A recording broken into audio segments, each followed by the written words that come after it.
My name is Kenna Cole. At 33 years old, I'm a paratrooper, a single mother, and I am standing on the edge of desperation.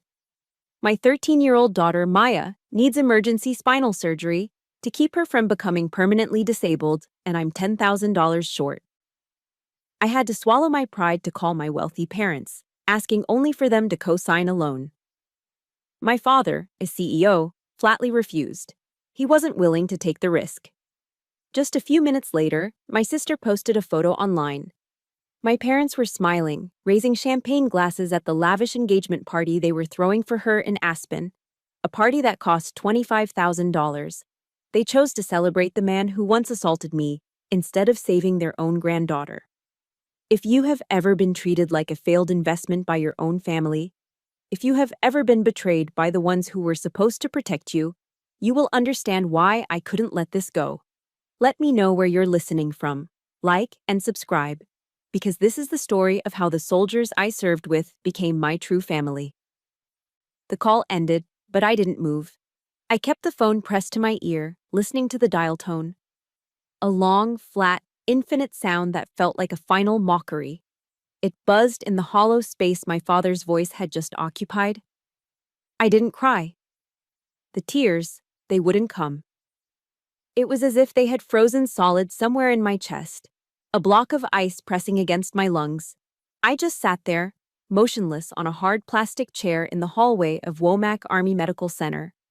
The wall in front of me was a dull, sterile beige, the kind of color designed to be forgotten. All the sounds of the hospital, the distant beep of a machine, the squeak of a nurse's shoes on the linoleum, the low murmur of conversations I couldn't understand, faded into a dull roar. The only thing I could hear, the only thing that was real, was the echo of my father's words, looping endlessly in my mind. Not willing to take the risk. It wasn't a rejection. A rejection is something you can argue with, something you can recover from. No, this was different. This was a verdict. A judgment handed down from on high, declaring that my daughter and I were not worth the slightest inconvenience.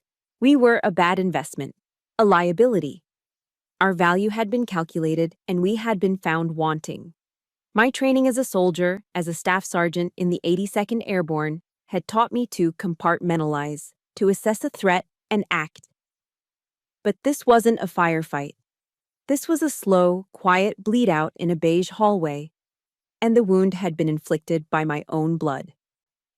But then, a flicker of something primal and desperate sparked inside me. The last act of a daughter. My thumb, moving on its own, scrolled through my contacts. It stopped on a name I'd known my entire life. Mom. I pressed the button. In that moment, a small, foolish part of me still believed. It believed that a mother's love was a force of nature, a final line of defense that could not be broken. My father was the cold strategist, the CEO who saw life in terms of profit and loss. But my mother, Eleanor, she was supposed to be the heart. She picked up on the second ring. Her voice was a hushed whisper, as if she were afraid of being overheard. Kenna. I couldn't form a request. The words wouldn't come. I didn't ask for money. I didn't plead. I just asked the one question that mattered, the question a child asks when the world no longer makes sense. Mom. Why? The silence on the other end of the line was the loudest sound I had ever heard. It stretched for an eternity, thick with everything she wasn't saying. I could hear her faint, shallow breathing. I could picture her standing in a luxurious, wood-paneled room in that Aspen ski lodge, clutching her phone, her eyes darting around to make sure my father wasn't listening. Then her voice came back, trembling but resolute. Final. Preston knows what's best for the family, dear. Don't make this any harder than it has to be. And then she was gone. That was the kill shot. Not my father's cold cruelty, but my mother's weak, terrified obedience. Her choice to stand with him, to protect the fragile, glittering illusion of their family over the flesh and blood reality of her own granddaughter. That was the knife that cut deeper than any other. That was the true betrayal. As if on cue, my phone screen lit up. A notification. A new post from my sister, Serafina. My thumb tapped it before my brain could protest. And there it was. Aspen. It wasn't just a party, it was a declaration. A message sent across 1,000 miles. My parents, Preston and Eleanor, stood in the center, beaming. They were flanked by my sister and her fiancé, Damien. My father's hand was on Damien's shoulder, a gesture of proud ownership. My mother's arm was wrapped around Sarah's waist. They formed a perfect, impenetrable circle of protection. Their smiles weren't just happy, they were defiant, a clear statement to the world and to me. This is our family. These are the people we protect. I zoomed in on my mother's face. I was looking for a sign, any sign of regret, of coercion. There was none. Her smile was radiant, genuine. She wasn't a hostage, she was happy to be there. My grandmother, a woman of deep faith, used to read me a verse from the Psalms when I was a child. It came back to me then, not as a comfort, but as a bitter confirmation of fact. When my father and my mother forsake me, then the Lord will take me up. I never understood the desolation in those words until that moment. I took a deep breath. The cold, antiseptic air of the hospital filled my lungs, and for the first time, it felt clean. It felt pure. I opened my phone's contact list. My finger, trembling slightly, hovered over the name Mom. I pressed down on the delete button until the confirmation popped up, and then I pressed again until the name that had defined my existence vanished forever. Then I scrolled to Dad. Delete. I didn't do it in a fit of rage. I didn't scream or curse. I did it with the calm, chilling precision of a soldier amputating a gangrenous limb to save the rest of the body. I was executing a mission. My mission was Maya, and on this mission, there was no room for traitors. Deleting those names from my phone wasn't an impulse. It was a final, necessary field, dressing on a wound that had been festering for a long time. The initial injury, the one that broke the bone and tore the muscle, had happened a year earlier. It happened on Thanksgiving. I remember the feeling of unease as I walked through the oversized double doors of my parents' home in Myers Park, Charlotte. The house always felt more like a corporate headquarters than a place where a family lived. The air was thick with the rich, comforting smells of my mother's truffle-stuffed turkey and spiced pumpkin pie. But the warmth stopped at my nostrils. The atmosphere itself was cold, meticulously arranged, and utterly sterile. I was in my dress blues, the uniform a stark contrast to the soft cashmere and tailored suits of the other guests. My mother had insisted I wear it. People should see what our daughter does, she'd said. But I knew the truth. I wasn't their daughter. I was an exhibit. A strange, martial curiosity they could display to prove their family had a certain kind of diversity. I was a conversation piece. The true center of their universe that day was my sister, Sarah, and her then-fiancé, Damien Vance. He stood by the marble fireplace, a Rolex glinting on his wrist, a glass of expensive single-malt whiskey in his hand, holding court. He pontificated about stock trades and market volatility with a smug grin that never reached his eyes. My father, Preston, stood beside him, beaming, clapping him on the shoulder with a look of genuine pride I hadn't seen directed at me since I was a child. I felt like an alien who had landed in the middle of a perfectly staged play. My mother drifted past, her smile as tight as the pearls around her neck. "Smile, dear," she whispered, her voice a gentle command. "We have guests." The polite fiction held for about an hour. Then the whiskey started to do its work on Damien. He turned his attention to me, his gaze sweeping over my uniform with open disdain. "So, Staff Sergeant," he began, his voice loud enough for the whole room to hear. "Kill any bad guys today? Or were you just busy polishing weapons on my tax dollars?" A sudden, sharp silence fell over the dining room. Sarah let out a nervous little giggle. My father cleared his throat, a non-committal sound that meant, "I will not intervene." Years of training kicked in. You don't react. You don't show emotion. You control the engagement. I kept my voice level, calm, almost conversational. "At least the money I earn comes from sweat and honor, not from manipulating the market, Damien." It was like striking a match in a room full of gas fumes. His face went from a smug pink to a blotchy, furious red. The mask of civility shattered. He shot up from his chair, knocking it backward onto the Persian rug. "What the hell would a grunt like you know about anything?" he screamed, spittle flying from his lips. Before I could even brace myself, he lunged across the small space that separated us. It wasn't a sloppy, drunken swing. It was fast and brutally efficient. His fist connected with my side, right on the floating ribs. A hot, blinding flash of pain exploded in my torso, stealing my breath and buckling my knees.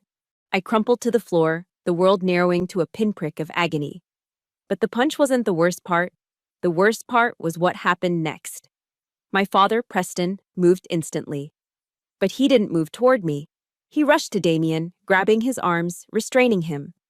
"Calm down, son," he said, his voice firm but placating. "It's not worth it." My mother, Eleanor, scurried to my side. But she didn't kneel down to help me. She didn't ask if I was okay. She grabbed my arm and pulled me to my feet, half dragging me out of the room. Her only concern was hiding the evidence, removing the ugly disruption from her perfect party. The next thing I knew, I was in the cavernous kitchen, leaning against a stainless steel counter. My mother pressed a bag of frozen peas against my throbbing side, her hands trembling. And that's where they held my trial. My father stood in the doorway, arms crossed, refusing to look me in the eye. His voice was cold, devoid of any concern, filled only with the clipped annoyance of a CEO handling a PR crisis. "Damien is a part of this family now," he stated, as if reading from a legal document. "You shouldn't have provoked him. You know he has a temper." Sarah appeared behind him, her face a mask of theatrical tears.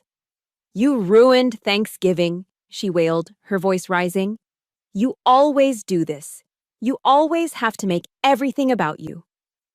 I looked from my father's stony face to my sister's performative grief, to my mother, who was staring intently at the floor as if memorizing the pattern of the tiles. In the Army, we have a sacred principle: the chain of command. It's a structure of accountability. If there's a problem, you report it up the chain, and you trust that those in charge will address it with integrity. But in my family, the chain of command was hopelessly broken. The very people who were supposed to be in charge, the ones who were supposed to protect their own, were the source of the injustice. They were the enemy command. Then my father delivered the final verdict. The sentence. "There will be no police," he said, his voice dropping to a low, menacing tone. "We will handle this in-house, and you will not speak of this to anyone." He finally met my gaze, his eyes like chips of ice. "Don't let that aggressive military attitude of yours ruin your sister's future and this family's reputation." My father's words, that aggressive military attitude, he meant them as an insult, a dismissal. He couldn't understand that this attitude was the only thing holding me together. It was the bedrock, the foundation of the fortress of solitude I had built around myself and my daughter. It was the only reason I could function. My days in Fayetteville, North Carolina, were a study in gray monotony, a silent testament to that discipline. They started at 0430 hours, long before the sun even considered rising over the pine forests. The only sound was the shrill digital beep of my alarm clock. There was no one there to nudge me awake, no gentle kiss on the forehead, just the beep and the cold floorboards under my feet. I'd slip out of bed, careful not to wake Maya, my movements practiced and silent. By 0500, I was on the field for PT, physical training. I'd run my 5 miles in the damp, chilly air, my breath pluming in front of me. My muscles ached with a familiar, deep burn, but my mind was heavier. I'd look at the other soldiers running beside me, their faces set with determination. We were all tired, all pushing through the pain. But they were part of a larger machine, their fatigue in service of a shared mission. My burden, the one that truly weighed me down, was invisible. It was a private war, fought in the quiet moments between formations and drills. After the run, I'd race back to our small 2-bedroom rental apartment just off post. I'd shower, get dressed, and then begin the morning ballet of a single parent. Pack Maya's lunch. Make sure her homework was in her backpack. A quick breakfast of cereal and milk, eaten in a near-mechanical silence. All of it had to be done on a timeline as rigid as any mission brief. After dropping Maya at the middle school bus stop, my next battle began. It was a fight waged not on a battlefield, but in a drab, fluorescent-lit office. I went to the Army Emergency Relief Headquarters on post, a place I'd only ever heard about. The AER is there to help soldiers in crisis. It's a safety net, or so I thought. I sat across from a civilian employee, a tired-looking woman with glasses perched on her nose. She listened to my story with a practiced, detached sympathy. I explained Maya's condition, the urgency of the surgery, the $10,000 shortfall. She nodded, typed on her computer, and then explained the rules. "Staff Sergeant, we understand your situation, and we're very sorry for what your daughter is going through," she said, her tone flat. "But the maximum zero-interest loan we can approve immediately is $2,000. For $10,000, our policy requires a co-signer with a credit score over 700, a co-signer." The words hung in the air between us. I felt a thick, invisible wall materialize right in front of my face. The very system I had sworn an oath to serve, the institution I had dedicated my life to, was binding my hands with bureaucratic red tape. I was a soldier. I was a leader. I was trusted with government property worth millions and the lives of my subordinates. But here, in this office, I was just a number, a risk. I felt a profound sense of powerlessness that I hadn't felt even in the worst parts of Afghanistan. On the drive back, I stopped at the Food Lion. The grocery store was another battlefield, one of numbers and quiet sacrifices. I pushed the cart down the aisles, the squeaky wheel a constant annoyance. My mind was a running calculator. I'd pick up the box of Cinnamon Toast Crunch that Maya loved, hesitate, and then put it back on the shelf, grabbing the cheaper store-brand version instead. I'd walk past the beef, opting for the less expensive chicken thighs. Every item was a choice, a small surrender. Standing in the checkout line, I saw another family ahead of me. The husband was in his uniform, a young specialist. His wife was with him, and their two little kids were happily chattering in the cart, which was piled high with groceries. Name-brand snacks, soda, a little birthday cake in a plastic box. They looked happy, carefree. A wave of bitter self-pity washed over me, so sharp it almost made me gasp. I was a soldier too. I served too. I sacrificed too. So why did I have to fight this war all by myself?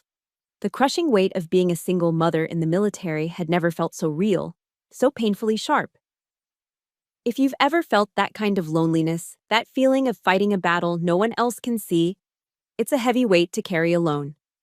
If this story resonates with you, please hit that like button to show your support for Kenna. And in the comments, I'd love for you to share one simple comfort food that always makes you feel just a little bit better. That evening, the fortress felt more like a prison. I made spaghetti with jarred tomato sauce and frozen meatballs. Maya tried her best to be cheerful, to hide her own fear behind a brave smile, but I could see the worry in her eyes. "Mom, is everything going to be okay?" she asked, her voice small. I pulled her into a hug, burying my face in her hair, trying to pour all the strength I didn't feel into my words. "Of course, sweetie," I said, my own voice sounding hollow to my ears. "I'm a paratrooper. I can handle anything." It was a lie. Or maybe a prayer. Later, after Maya was asleep, I sat alone in the dark living room. I stared out the window into the Fayetteville night. In the distance, I could hear the deep, guttural roar of a C-130 taking off from Pope Field. It was a familiar sound, a reminder of the powerful world I belonged to. A world of strength, of honor, of unwavering commitment. The soldier's creed echoed in my head. I will never quit. I will never leave a fallen comrade. Right now, my fallen comrade was sleeping in the next room, and the world of strength and discipline that I served felt a million miles away, utterly incapable of giving me the one thing I truly needed: help. The fortress of solitude I had built was beginning to crumble. The discipline, the rigid schedules, the relentless forward motion. They were a soldier's tools, designed to function under pressure. But I wasn't just a soldier anymore. I was a mother, backed into a corner, and the walls were closing in. The weight was too much. The silence was too loud. I was breaking. The next day at work, I tried to maintain my composure, filing paperwork as if my world wasn't imploding. But my hands were shaking. My focus was gone. My best friend, Sergeant Eva Rostova, watched me from across the office. Eva was a force of nature, a tall, formidable Polish immigrant with a heart as big as her frame and an accent as thick as the rye bread from her homeland. She didn't pry or poke, she just waited. Finally, when we were alone in the supply room, surrounded by the smell of canvas and cleaning solution, she put a heavy hand on my shoulder. "Kenna," she said, her voice a low rumble. "Talk." That was all it took. The dam broke. I leaned against a metal shelf and everything came pouring out. The phone calls, the surgery, the AER office, the photo from Aspen, the crushing weight of it all. I finally allowed myself to be vulnerable, to admit that I couldn't handle it. As Brené Brown says, vulnerability isn't weakness. It's the greatest measure of courage. At that moment, I didn't feel courageous. I just felt broken. When I was done, my voice raw and cracking, Eva didn't offer platitudes or easy answers.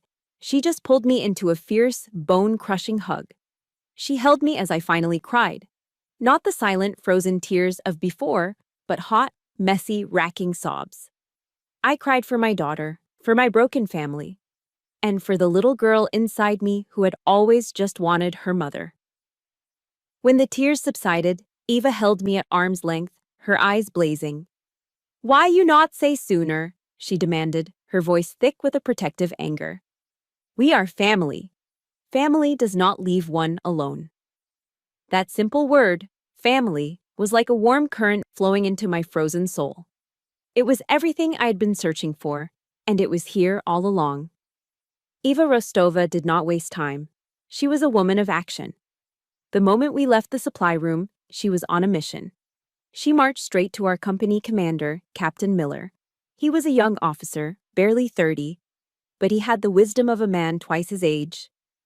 He listened to Eva's blunt, rapid-fire summary of the situation, his expression growing more serious with every word. He didn't quote regulations. He didn't mention bureaucracy. He looked directly at me and asked two simple questions. "Staff Sergeant Cole, how much do you need, and when do you need it?" His response was so direct, so free of the institutional nonsense I'd just faced, that it almost brought me to tears again. When he heard the full story, he didn't hesitate. He picked up his phone and made a call to the hospital director, Colonel Marcus Thorne, letting him know the situation. Meanwhile, Eva was already tapping away on her phone, creating a group chat with the NCOs in our unit, laying out the problem in a few short, powerful sentences. The spirit of the 82nd Airborne, the unspoken creed of "no one left behind," was activated. The massive, often impersonal machine of the U.S. Army, which had seemed so indifferent just hours before, suddenly pivoted. It became nimble, personal, and profoundly human. Within hours, it felt like the entire community of Fort Bragg was mobilizing. Eva, with the captain's blessing, organized an emergency unit BBQ and bake sale, right on the grassy field in front of our company headquarters. Word spread like wildfire. The officers' wives arrived with sheet pans of still warm homemade brownies and chocolate chip cookies. The unit's first sergeant, a man known for his intimidating scowl, manned the grill himself, flipping burgers with fierce concentration. I stood to the side, watching in a state of stunned disbelief. Young privates, kids making a few $100s a month, came up to the donation jar and stuffed in $5 bills, $10 bills, whatever they could spare. A retired command sergeant major I didn't even know, who had heard the story through the grapevine, drove on to post and found Eva. He handed her a plain white envelope. Inside was $500 in cash. The unit did the same for me back in '98, was all he said before tipping his hat and driving away. These people who shared no blood with me were giving pieces of their own lives, their time, their money, their hearts, to save my daughter. They weren't doing it for recognition. They were doing it because I was one of them. I was family. By the end of the day, the collection jar was overflowing. We counted it up. It was nearly $9,000. So close, but still just short. My heart sank for a moment, but then a new resolve hardened within me. I knew what I had to do. I went home and walked to the small wooden footlocker at the end of my bed. I opened it. Inside, nestled in velvet lining, was my collection of challenge coins. In the military, these coins are everything. They aren't just metal, they're memories. Each one is a story, a mission, a piece of your career, of your soul. There was the coin from the 82nd Airborne Division, the one from my first tour in Iraq, another from a joint training exercise in Germany. They were my history, my proof that I had been somewhere and done something that mattered. Without a second thought, I scooped them all into a bag. I drove to a military pawn shop just outside the gate, a place soldiers go when they're in a tight spot. I walked in, emptied the bag onto the counter, and sold my past. As I walked out of that shop with the last bit of cash I needed, I didn't feel a sense of loss. I didn't feel sad. I felt a profound sense of peace. I had traded my history for my daughter's future. It was the easiest deal I had ever made. I walked out of the Womack Army Medical Center finance office with a piece of paper in my hand. It was just a receipt, a simple confirmation of payment in full, but it felt as heavy and as significant as a medal. For the first time in weeks, I could take a full, deep breath. The knot of cold dread that had been sitting in my stomach finally began to dissolve. Maya's surgery was officially scheduled for Monday morning. We had made it. I stood in the parking lot under the warm North Carolina sun, a genuine feeling of hope returning to me like blood to a numb limb. I immediately called Eva. "We did it," I said, my voice thick with emotion. "I just paid it. Eva, everyone, you saved her." I could hear her broad smile through the phone. "Is what family does," she said simply. We hung up, and I just stood there for a moment, basking in the relief. It was a fragile piece, but it was real. In that moment, I felt safe. I felt cared for. I felt like everything was finally going to be okay. And that's when my phone rang again. It was an unknown number with a Colorado area code. I answered absently, assuming it was a misdial or a spam call. But the high-pitched, bubbly voice on the other end was instantly, sickeningly familiar. It was my sister, Serafini. "Kenna? Oh my God, it's me. Guess where I am?" She didn't wait for an answer. The words came tumbling out in a breathless rush, a torrent of privileged excitement that felt like it was being beamed in from another planet. She was at the Little Nell, a 5-star resort in Aspen. She talked about the pristine white snow, the bottomless glasses of Veuve Clicquot champagne, the private ski lessons. She went on and on about how wonderful and attentive and perfect Damien was, how he'd bought her a diamond bracelet that was just to die for. I stood there, frozen, the warm sunlight suddenly feeling cold on my skin. I listened to her describe a world of effortless luxury, a universe away from my reality of bake sales and pawned memories. I wanted to hang up. I wanted to scream. But a dark, morbid curiosity kept me on the line. I wanted to see just how deep the chasm between our two worlds really was. I wanted to know how far her cluelessness could possibly go. Then she found a new depth. "Oh, by the way," she said, her tone shifting to one of casual afterthought, as if she were about to comment on the weather. "Mom told me about Maya's thing. Such a shame, really." Anyway, I had an idea. I braced myself. "Damien and I are planning our honeymoon in Hawaii after the wedding. We were thinking, maybe you could come out to our place and house sit for us. I could even pay you a little, to help you out with your money troubles. Wouldn't that be nice?" The world went silent. The sounds of the parking lot, the rumble of cars, the distant chatter, all faded away. All I could hear was the blood pounding in my ears. I was completely and utterly speechless. She wasn't just bragging about her perfect life while mine was hanging by a thread. She was offering me charity. The most insulting, degrading, tone-deaf charity imaginable. She saw my life or death struggle for my daughter's health as an opportunity to offer me a job as the hired help. In her mind, I wasn't her sister. I wasn't a staff sergeant in the U.S. Army. I was the poor relation, a pathetic creature to be pitied, someone who could be bought off with a demeaning handout. The receipt in my hand suddenly felt like a worthless piece of trash. The love and sacrifice of my unit, the dignity I had fought so hard to maintain, she had erased all of it with one thoughtless, benevolent offer. As the writer Audre Lorde once said, "My anger has meant pain to me, but it has also meant survival." In that moment, I understood exactly what she meant. The pain was excruciating. But the anger was a pure, cold source of energy. It was the only thing that kept me standing. I took a slow, steadying breath. When I finally spoke, my voice was dangerously calm. It was a voice I'd used on the training field, a voice that carried no emotion, only command. "Sarah," I said, the single syllable as sharp as a shard of ice. "My daughter is having major spinal surgery on Monday. Do you honestly think I have time to come and watch your house?" Her response was the final gallon of gasoline on a raging fire. It was a statement so profoundly selfish, so breathtakingly stupid, so perfectly representative of the coddled princess she had always been, that it would be burned into my memory forever. She let out an exasperated sigh. "Oh my God, Kenna, you're always so dramatic. It's not the end of the world. Besides, Dad and Mom didn't help you, right? You should be lucky I'm even thinking of you and offering to help out." I didn't say another word. I didn't scream. I didn't curse. I just ended the call. The quiet rage that had been simmering inside me for years, the anger from 1,000 tiny cuts and one brutal punch, was no longer simmering. It had just been ignited. It was a wildfire now, and it was ready to burn everything to the ground. After I hung up on my sister, I didn't throw my phone. I didn't scream. I didn't punch the wall.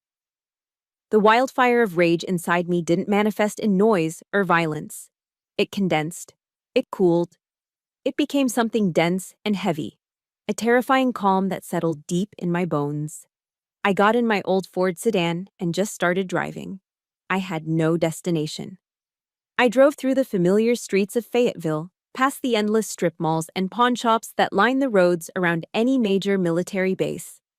I was on autopilot, my hands steady on the wheel, my eyes on the road, but my mind was a world away. It was processing, analyzing, recalibrating. Eventually, I found myself pulling off the road onto a dirt patch overlooking Simmons Army Airfield. I killed the engine and the headlights, plunging the car into darkness. The only light came from the powerful floodlights illuminating the tarmac and the blinking lights of the aircraft. I sat there, listening to the familiar roar of C-130 engines as they taxied, took off, and landed in a ceaseless, powerful rhythm.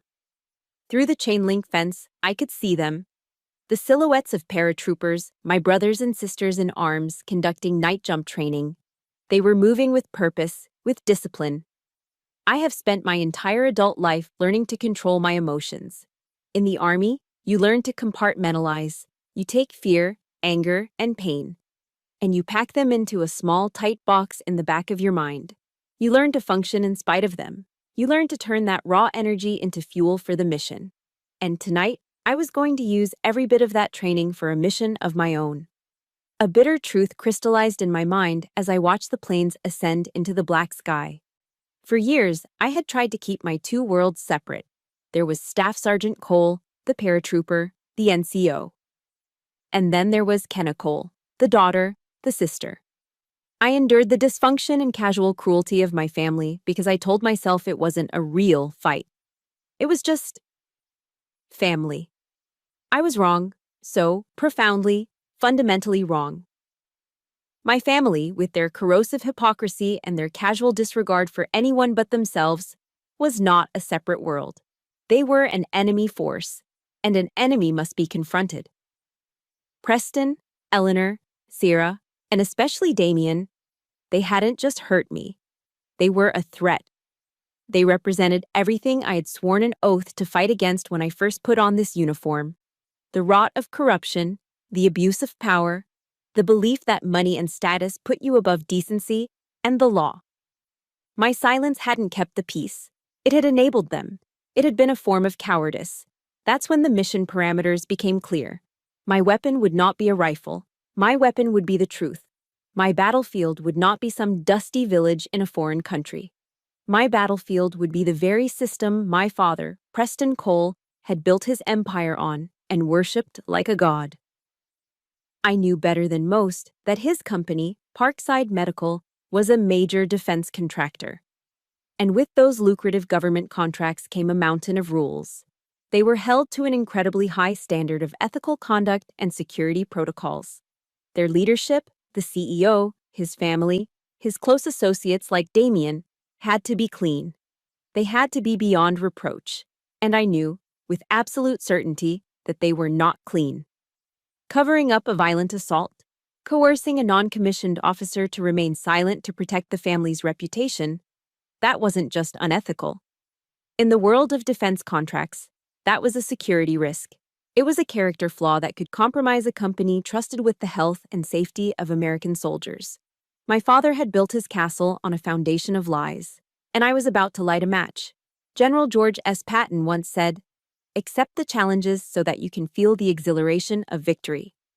The crisis with Maya had been a challenge I had to accept to save her life. This was a challenge I would choose, so I could finally feel the exhilaration of victory over the people who had tried to reduce me to nothing. I watched one last C-130 lumber down the runway, its engines screaming as it lifted into the darkness. I saw the green lights inside, the signal for the jumpers to stand and hook up. They were about to leap into the void, trusting their training, their equipment, and the person next to them. They were brave. It was time for me to be brave too. Under the faint glow of the airfield lights, I made a silent vow. I will not be silent anymore. I will not protect them from the consequences of their own actions. I will not allow them to harm anyone else. I will use the very system they revere to hold them accountable. That was the moment the switch flipped. The anger was no longer a fire, it was forged into the cold, hard steel of a mission objective. If you've ever reached that point, that moment of absolute clarity where you decided enough is enough, hit the like button and stand with me. I want to know what your battle song is. Let me know I'm not alone in this fight by commenting below with the name of the one song that makes you feel unstoppable. For example, Survivor by Destiny's Child. I started the car. I drove back to my apartment not with rage, but with purpose. I walked inside, the silence of the small apartment a comfort now, not a burden. I went to my desk and pulled out my government-issued laptop. It was a rugged, ugly piece of equipment built for function, not form. Just like me. I opened it.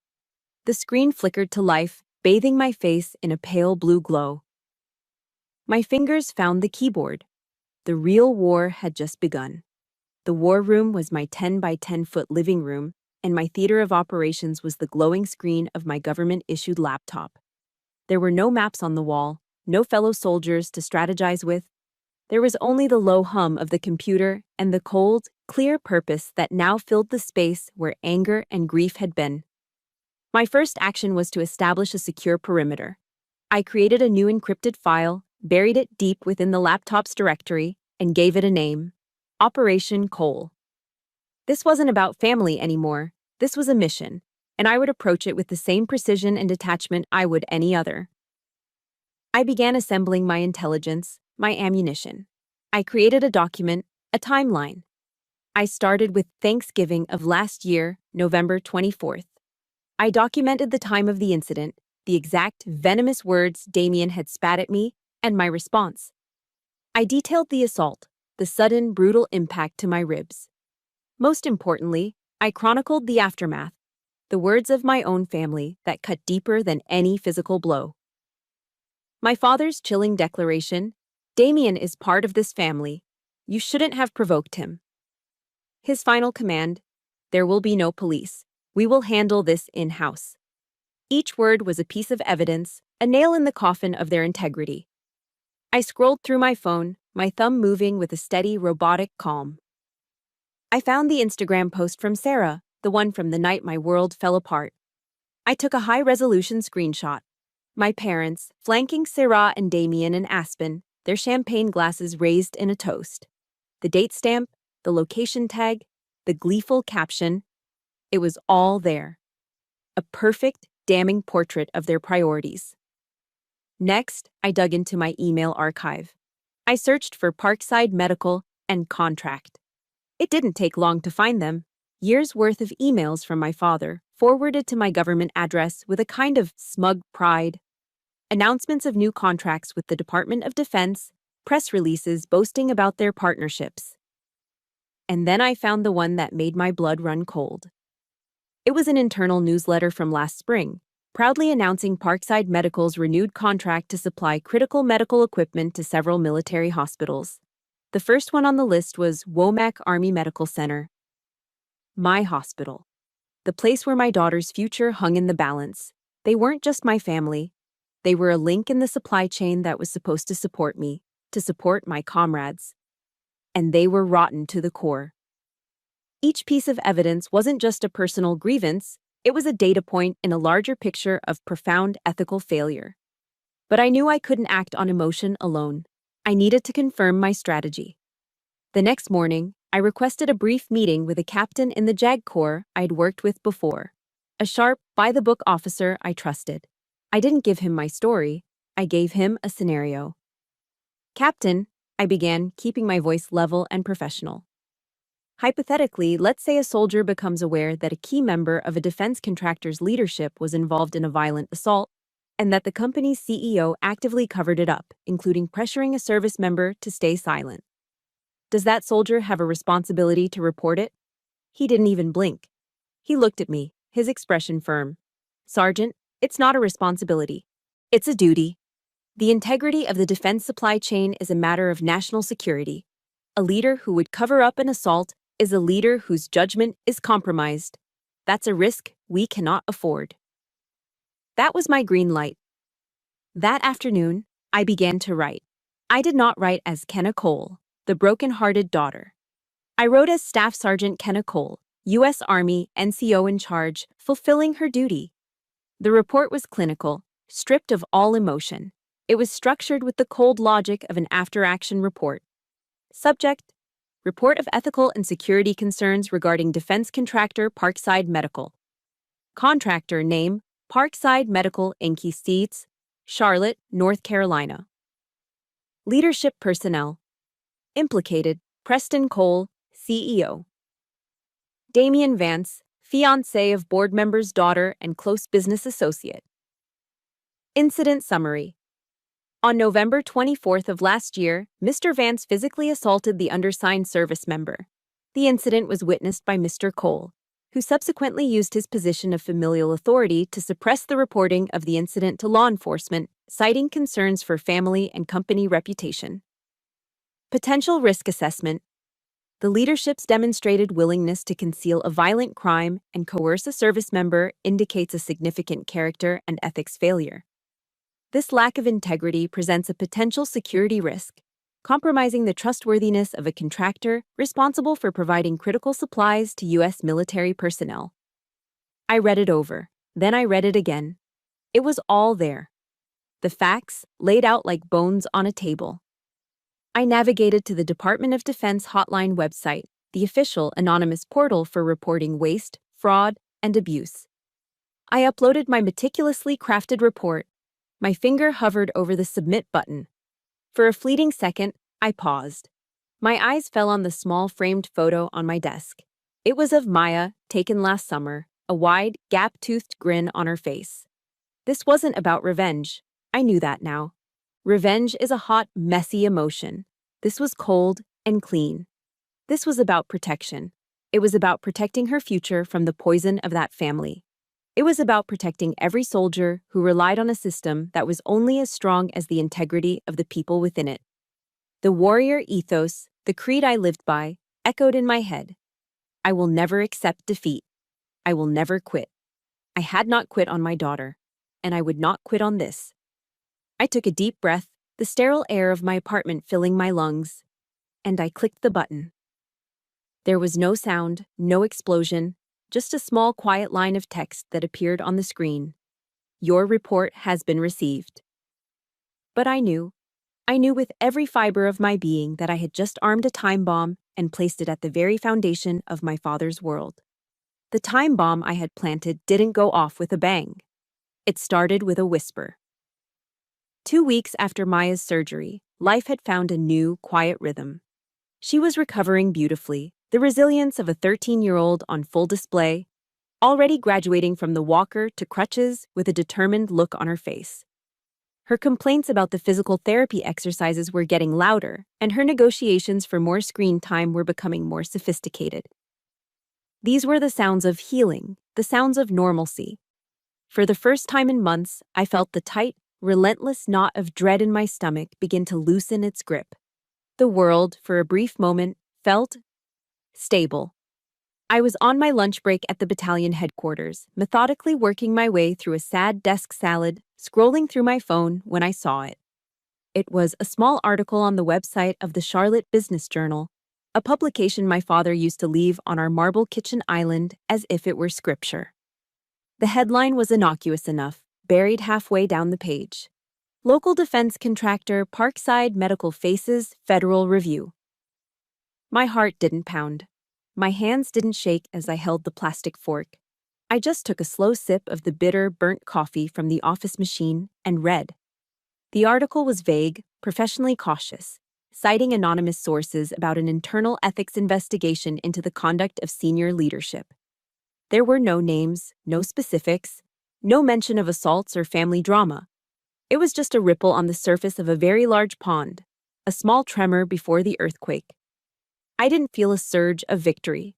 I didn't feel glee or the hot rush of revenge. I felt inevitability. It was a cold, clean feeling, like watching a distant demolition you know is scheduled to happen. In the military, we have a principle called economy of force. You don't need to launch a massive frontal assault to win a war. Sometimes all it takes is applying precise, overwhelming pressure to a single, critical weak point. The gears of a great and impartial machine, a machine far bigger than my family's influence, were beginning to turn, set in motion by a single, anonymous report. I closed the browser, tossed my empty salad container in the trash, and went back to work. The machine was running. All I had to do now was wait. A week later, the whisper became a roar. This time, it wasn't a small local paper that required scrolling to find. It was the front page of the business section of the Wall Street Journal, displayed on the TV in the break room. The headline was stark, brutal, and impossible to misinterpret. Parkside Medical's $50 million DoD contract suspended indefinitely amid ethics probe. The article wasn't just a report, it was a demolition. It detailed, in cold, factual language, how the Department of Defense had placed an immediate and indefinite hold on all existing and future contracts with Parkside, pending the outcome of a wide-ranging investigation. It spoke of a sudden, catastrophic collapse in investor confidence. Then, it named names. Damian Vance, described as a close associate of the Cole family with significant financial ties to the company, was also facing scrutiny from his partners, his own investment firm, Suddenly Toxic. The reporters had dug deeper than I ever could. The investigation, which they confirmed started with a single tip to the DoD hotline, had apparently unearthed more than just the cover-up of an assault. It had uncovered a pattern of what the paper delicately called ethical lapses and questionable business practices, hinting at nepotism and conflicts of interest. My father had built his empire on a foundation of pristine reputation and ironclad connections. I hadn't just exposed a single crack in that foundation. I had revealed that the entire thing was rotten from the ground up. I watched it all from the quiet sanctuary of my small apartment in Fayetteville, 160 miles and a different universe away from the epicenter in Charlotte. I watched as the company my father had built his entire identity around began to publicly crumble. The storm wasn't loud and violent. It was a quiet, systematic dismantling. It was the cold, inescapable logic of consequence. Then the phone rang. The shrill sound cutting through the silence. The caller ID simply said, Preston Cole. I stared at the name, my father's name, and felt nothing but a profound stillness. I let it ring twice, a small act of reclaiming power. Then I took a deep, steadying breath and answered. The voice that came through the speaker was not the one I knew. It wasn't the calm, condescending baritone of the CEO who had dismissed my life's work. It was the raw, ragged snarl of a cornered animal, laced with a panic I had never heard before. "What did you do?" he screamed, his voice cracking. "What in God's name did you do?" I remained silent, holding the phone slightly away from my ear, letting him empty the chamber. "You've ruined us. Everything. Decades of work, our name, our standing in this city. You've destroyed this family. You destroyed me." "For what? Because you couldn't get a little loan? Are you that pathetic? That spiteful?"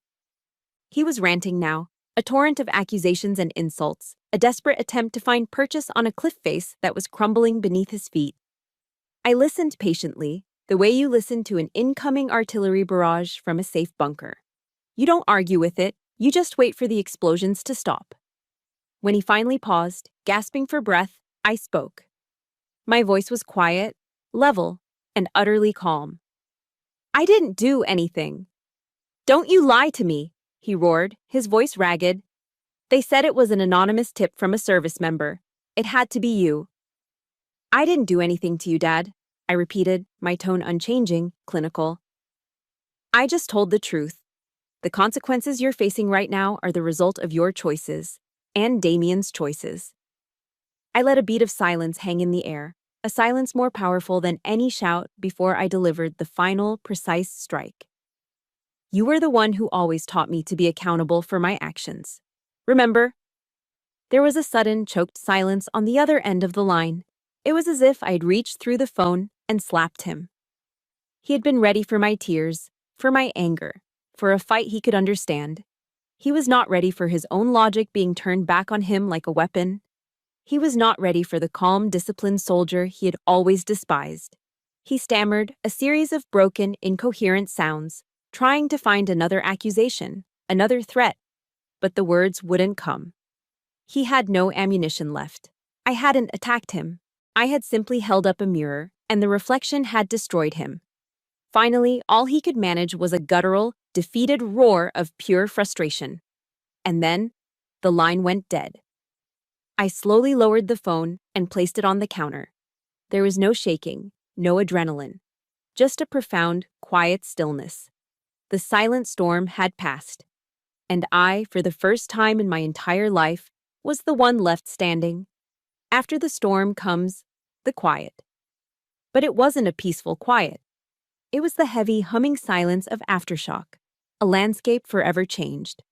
The world of the Cole family, as I had known it, had been leveled. Now I had to walk through the ruins and decide what, if anything, was worth salvaging from the ashes. I found myself thinking of the Serenity Prayer, a simple plea my grandmother used to recite. God, grant me the serenity to accept the things I cannot change, the courage to change the things I can, and the wisdom to know the difference. I could not change my family, but I could, for the first time, change the terms of my engagement with them. The first attempt at contact came a week after my father's phone call. It wasn't a call or a text. It was a thick, cream-colored envelope forwarded to me at the base from a prestigious Charlotte law firm. The letter inside was cold and formal, requesting a private meeting with my mother, Eleanor. They were communicating through lawyers now. The family was officially a legal dispute. I agreed, but on my terms. Not in their mansion, not even in their city. A neutral space. A small, independent coffee shop in Fayetteville with worn-out armchairs and the constant hiss of an espresso machine. My territory. She arrived looking like a ghost of her former self. The perfect blonde coif was slightly disheveled, and the designer clothes hung loosely on a frame that seemed to have shrunk. She looked 10 years older. She sat across from me, wringing her hands, avoiding my eyes. She didn't apologize for her silence, for her complicity.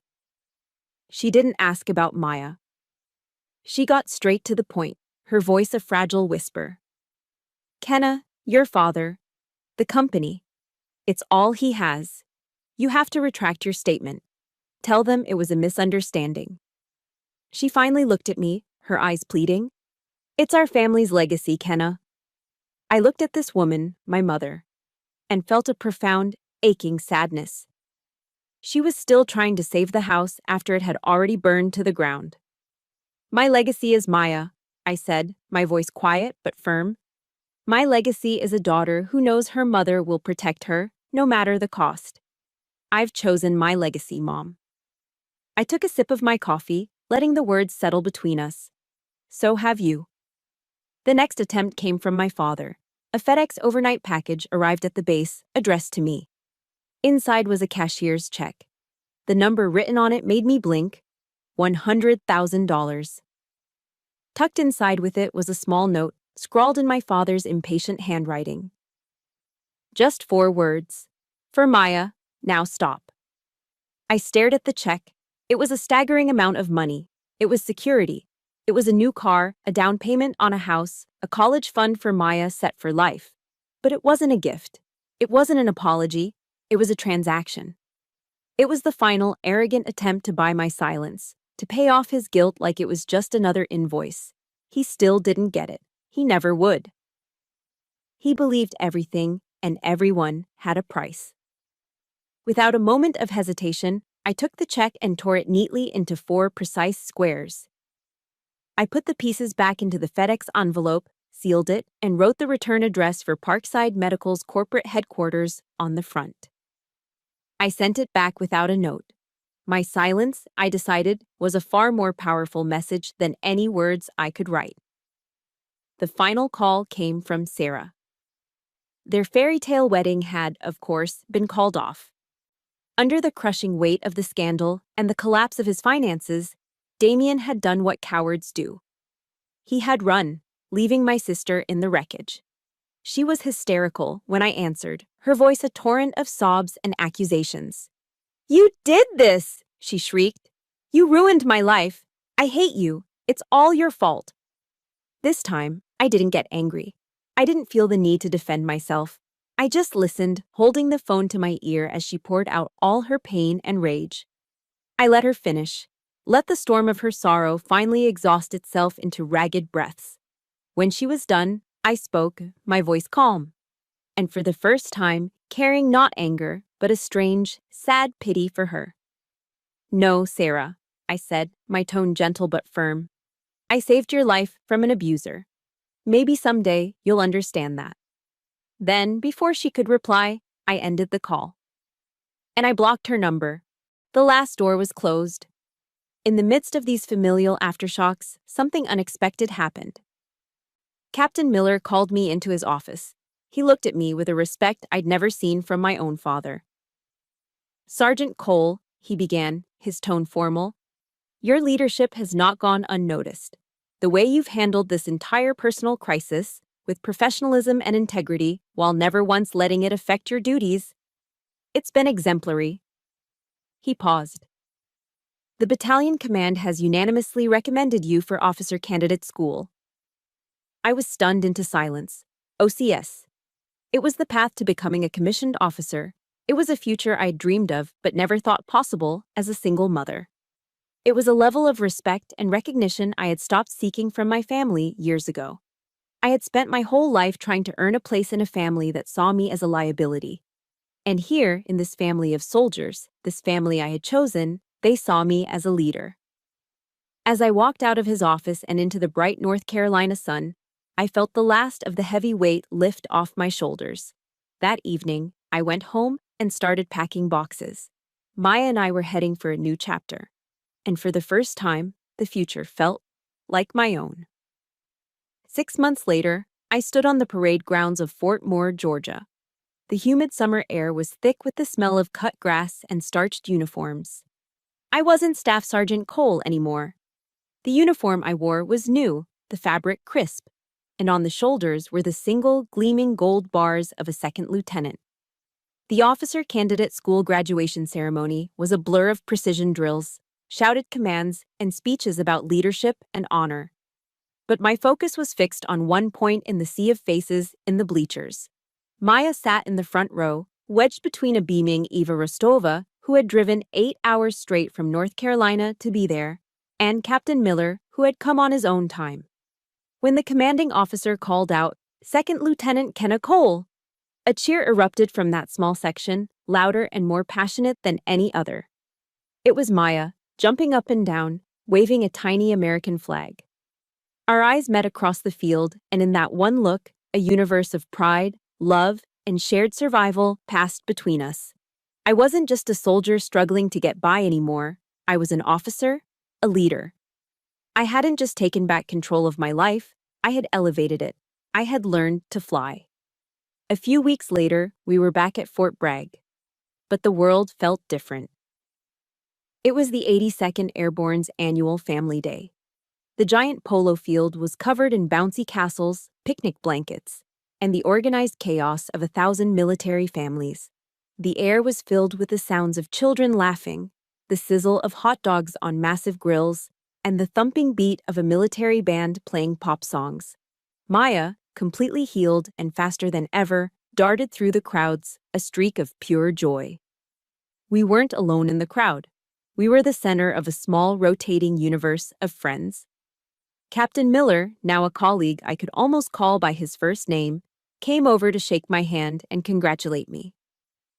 Colonel Thorne, the hospital director, made a point to find us and ask Maya if she was planning on joining the Army's soccer team. Soldiers from my old unit swarmed us, ruffling Maya's hair, telling bad jokes, and asking about OCS. I stood there, a plate of food in my hand, watching Maya laugh with Eva. And I was struck by the profound contrast. This was family. It wasn't the quiet, tense performance of a Thanksgiving dinner in a sterile Charlotte mansion. It was loud, a little messy, and wonderfully, unapologetically alive. It was a community bound not by blood, but by shared sacrifice, mutual respect, and an unspoken promise to catch each other when they fall. Later that afternoon, Maya came running up to me, her cheeks flushed with excitement. She was dragging Captain Miller by the hand. "Mom, look, I made this for him." She shyly handed him a folded piece of construction paper. He opened it carefully. It wasn't a drawing of a house or a flower. It was a child's masterpiece of a bright blue sky, filled with dozens of little green parachutes floating gently downwards. In the very center was one giant, bright red parachute, and dangling beneath it, held safely, were two little stick figures, one with long brown hair, one with short. Me and her. And above the drawing, in the careful, slightly wobbly letters of a teenager trying her best, Maya had written a single sentence. "Family is what keeps you safe when you fall." Captain Miller stared at the drawing for a long moment. I saw his eyes glisten, and he had to clear his throat before he could speak. "This," he said, his voice thick with emotion, "is the best thing I've ever been given, Maya. Thank you." He looked at me over her head, and his eyes held a universe of understanding. The story ends, as it should, not with a storm, but with a quiet sunrise. The next morning, Maya and I were out on one of the running trails that wound through the pine forests of Fort Bragg. She was keeping pace with me, her breath steady, her legs strong. The early morning sun was filtering through the trees, casting long shadows on the path ahead. We didn't talk much.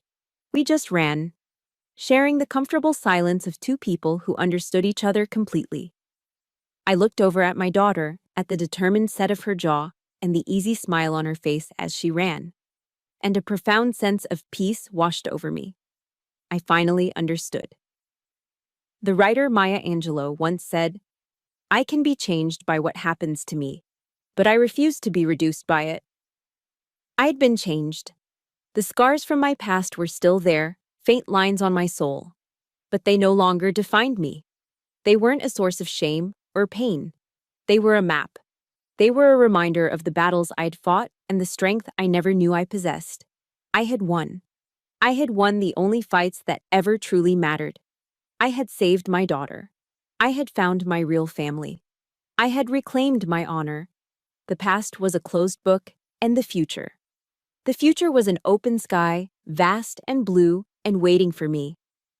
And so my story finds its sunrise.